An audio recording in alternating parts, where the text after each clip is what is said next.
Hey guys, welcome back. Over the last several months, I've upgraded my 2023 Jeep Gladiator Rubicon to try to make it the ultimate overland camper. So today we're gonna complete that build when I install the winch on my front bumper. There were two major features that I wanted when I selected the winch for my vehicle. The first feature was I wanted something that didn't break my bank.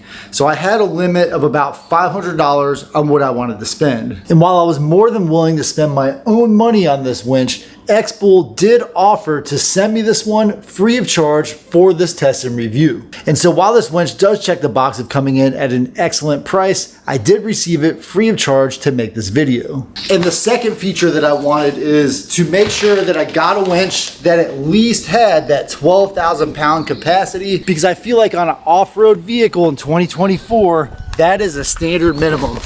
And checking both of those boxes is this 13,500 pound winch by X-BULL. Not only is it rated at about 1,500 pounds more than most comparable winches, it also has one of the best prices available. Picture this, you're out on nature's trails, miles away from civilization, surrounded by nature's beauty. It's just you, your trusty Jeep, and the open road. But then something happens. You hit a patch of mud so deep that it feels like you're sinking into quicksand. And suddenly that feeling of freedom turns into a sinking dread as you realize that you're stuck in the mud with no one around to help. This is something that has been on the back of my mind the further I go off the beaten path. For some folks, that's the stuff of nightmares. But if you're anything like me, that's the perfect opportunity for adventure. That's why I've been on a mission to find the best winch for my Jeep, something that can pull me out of any jam no matter how remote the location, while also coming in at a reasonable price. So let's get this winch unboxed, get it installed, and see exactly what this thing can do. This is one of the main reasons I selected this winch over other winches that were at least similar with respect to their prices. And that is that magnetic hook holder. So when my winch is fully stowed, I'm not gonna have a bunch of cable hanging out or a bunch of unnecessary accessories. I'll simply have my hook stowed securely in the fairlead. Here's the control box along with the wiring harness, and yes, I did get the magnetic controller. And then the main component is the winch itself. Well guys, I've got some rain clouds behind me, so I'm gonna go ahead and walk this into my garage. That way I can finish up this job within the shelter of my garage.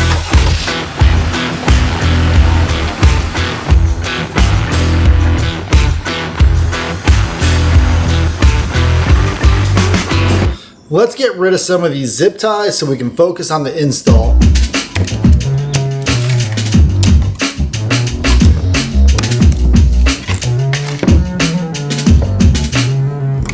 There are several ways that I can install this winch.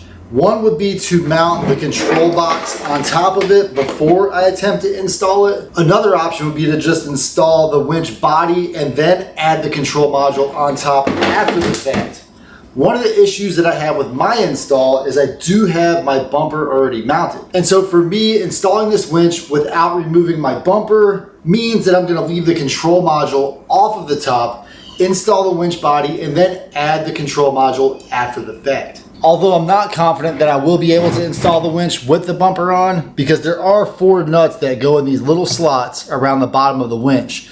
And so for my plan to work, I'll have to get those 4 nuts in, then place the winch inside of the gap in the fender or the bumper, and then install the bolts from the bottom. So let's give it a try, but if it doesn't work out, I will end up needing to remove that front bumper.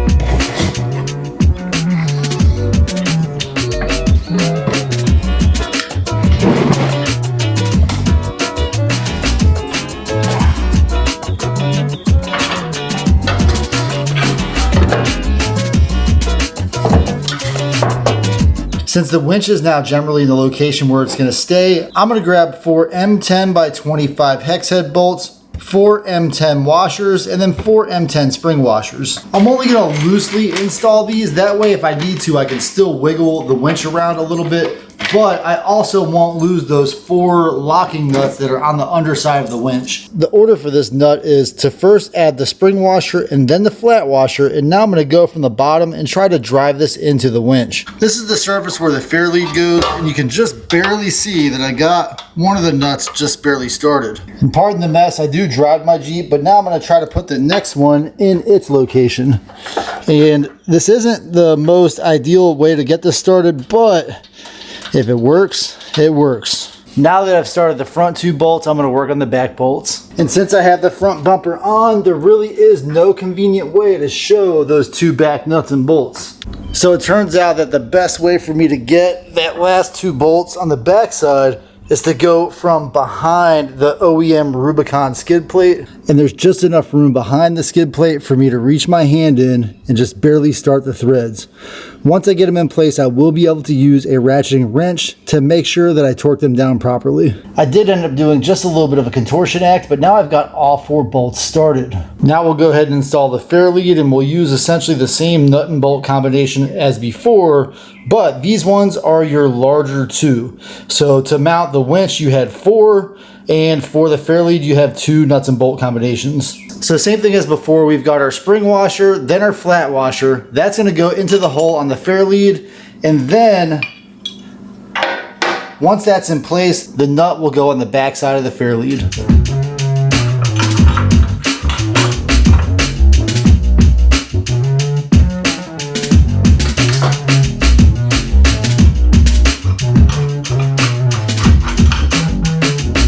To tighten up the fairlead, I'm going to use a 10mm Allen key and a 19mm box end wrench. It's a little tricky to get that wrench in there, but once it's in place, it does everything you need it to do. And I don't have any torque specs for these nuts and bolts, so I'm just going to tighten them to what I feel like is the appropriate amount.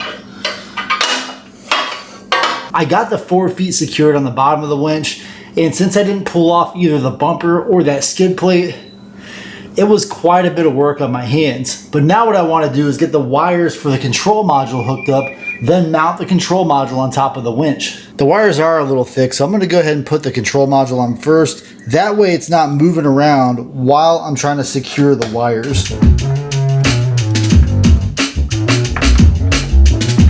So for this install, I'm grading myself a major no-go because I should have actually installed all those wires to the winch before putting the winch in the cradle.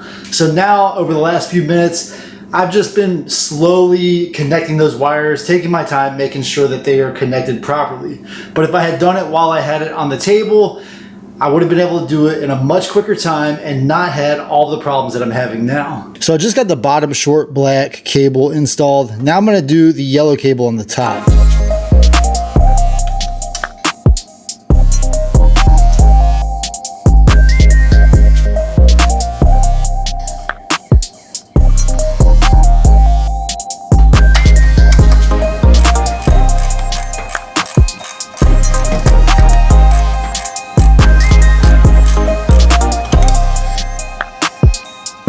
I've got all the wires hooked up on the winch itself, and I also routed the wires into the engine bay.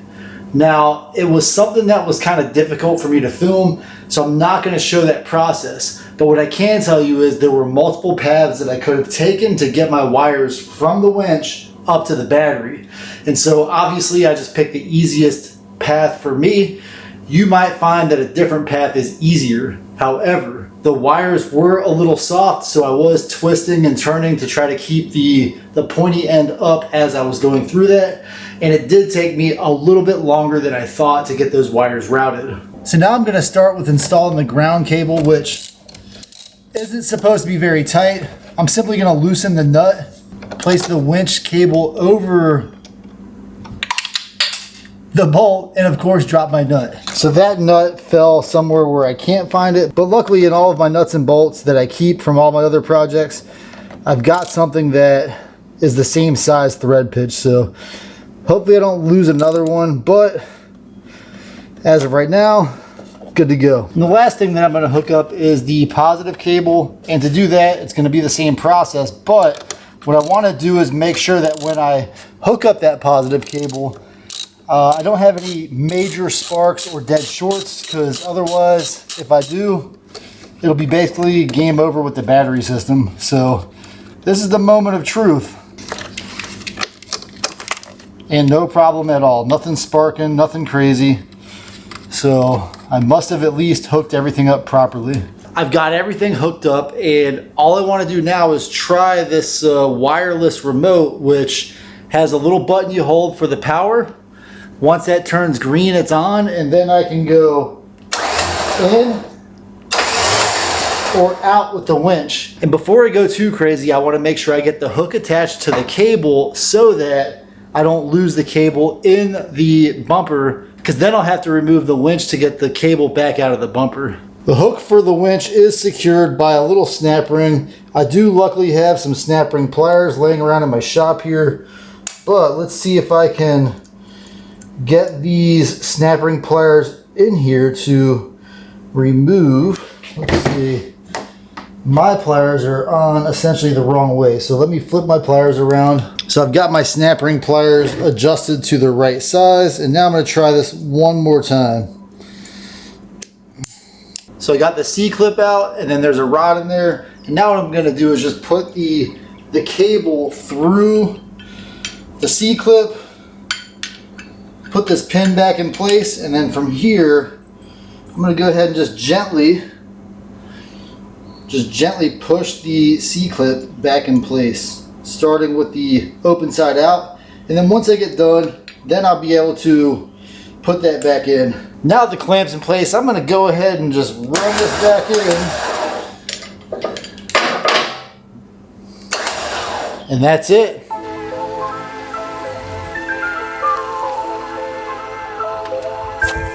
So there were two kinds of line material available when I decided to buy a winch. The first one was a steel cable, and the second one obviously was the synthetic rope that I've got on my winch. When deciding between steel cable and synthetic rope, there are a lot of pros and cons for both kinds of cables. Steel cable is durable and it's resistant to abrasion and heat. It's also less susceptible to UV damage and can withstand sharp edges and abrasions. On the other hand, steel cables are heavier than synthetic rope, making them more cumbersome to handle. In addition to that, they are prone to kinks, rusting if not maintained properly, and other things that can make them corrode over time. Synthetic rope is lightweight, making it easier to handle and safer in case of breakage. It's flexible and doesn't develop kinks like steel cables, and it's also less likely to injure somebody in case it breaks. However, synthetic rope is more susceptible to UV damage and abrasion when compared to steel cables. It can also be damaged by sharp edges and rough surfaces if not cared for properly. But luckily, most synthetic ropes do have protective coatings that protect them from abrasions and UV damage. The synthetic rope on this X-BULL winch is about 92 feet long or 28 meters. And in fact, I'm going to pull it to its max extended length and then use the controller to see if I can winch it in from the end of the rope.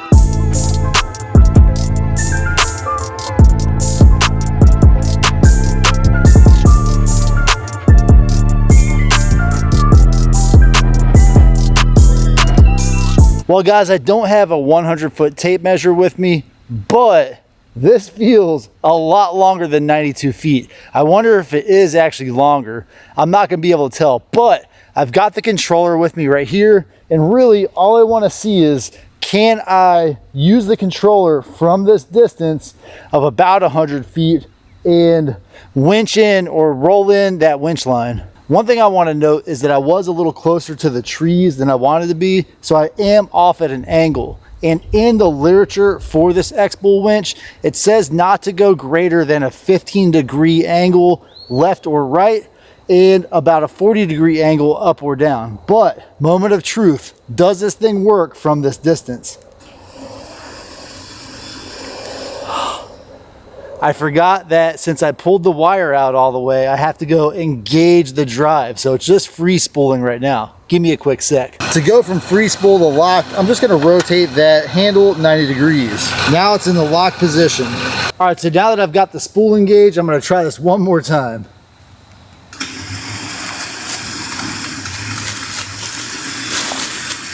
And I don't want the line to ball up on one side of the winch, so I'm just watching it to make sure that it slowly goes from left to right to left to right and back.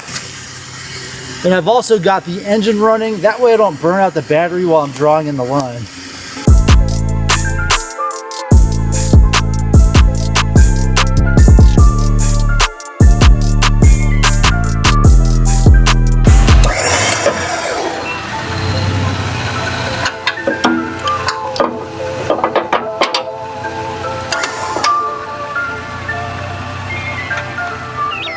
So one thing I've noticed after having the rope completely extended and bringing it back in, the spool does not look bad at all, and this thing does not feel hot anywhere. I expected that after running it for that whatever, maybe 2 minutes or 3 minutes, that the winch itself would feel warm, but it does not feel warm at all. And honestly, I'm pretty impressed with the range on this little remote control. That thing just worked over there, no problem. I am curious how long this cable is, just in case I need to use it.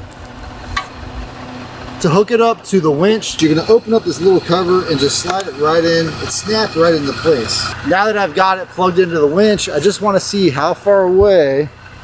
That's a pretty decent amount. Once you plug it in, the light will turn red, indicating that it knows that it's hooked up. And I would say I'm probably about 8 to 10 feet away from the vehicle. And it gives me plenty of standoff if I wanna use the winch in a confined space where I have to use the cable and I don't want to stand directly in front of the line because I don't want to worry about the line snapping. So one thing I'm not sure of is, does this cable actually mechanically talk to the winch, or is it still relying on the Wi-Fi connection? But either way, it seems to be working fine. I'm going to get that last spool spooled back up so I can put the hook away. Perfect. Once you're done with your winch cable, you simply depress this little button and it pops right out. Make sure you put your waterproof cover back on, and then I'm gonna roll this thing up and put it away. Well guys, I've run out of daylight for today, but what I'm gonna do is pause the video for a second, and then in the morning what I want to do is test the winch on some of the trees in my yard here, pull myself up out of some tight places. So I'll see you guys in the morning. The time has come for us to test the winch, and I've got the perfect tree to try it on.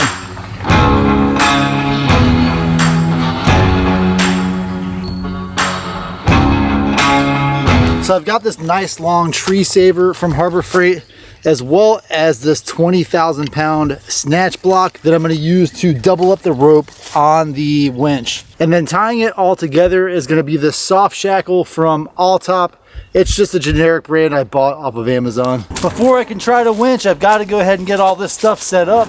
But with that snatch block, I have to have my cable essentially pulled at least to the distance that I need to get it through the tree saver. And then once it's through the tree saver, I can pull it back the rest of the way.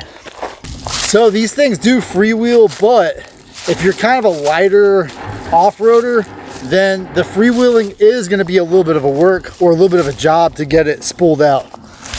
In my case, even at just over 200 pounds, it's still a little bit of work to get this thing pulled out to where I need it.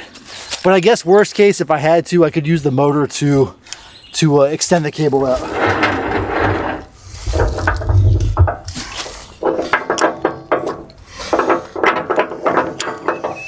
All right, just so I don't burn out my battery, I'm gonna go ahead and leave the engine running, put the vehicle in neutral, and let it have some tension on it.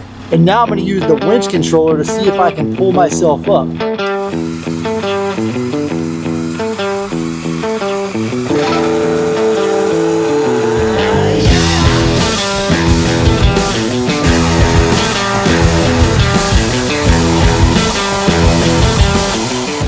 So one thing is for sure, if you are using this winch, you're definitely not going to get a speeding ticket or win any you know, fast car races, because it's in my opinion relatively quick compared to not moving, but it's not super fast, and I got to get rid of that tick I just picked up.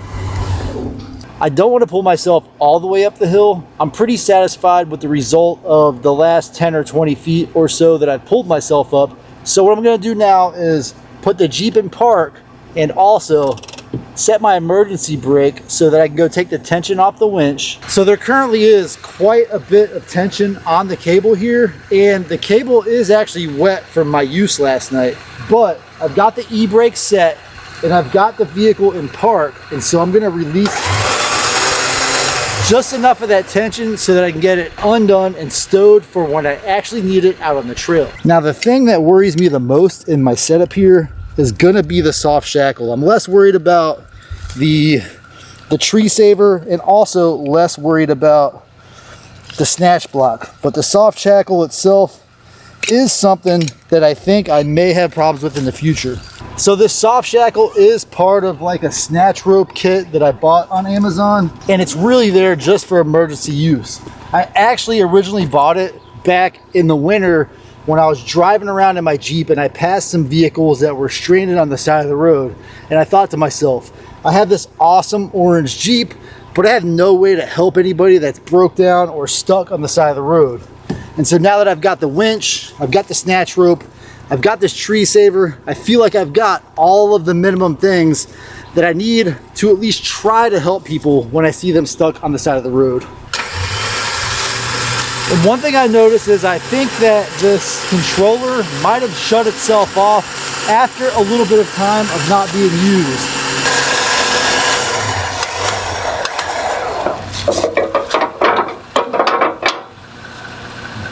Let's see, I think I want that hook. Let's see, can I get it facing down? All right, it's exactly where I want it. While I make my way back to getting my vehicle parked so I can give you my closing thoughts on this winch, I'm gonna leave the controller on just to see if the controller will time out and shut itself off.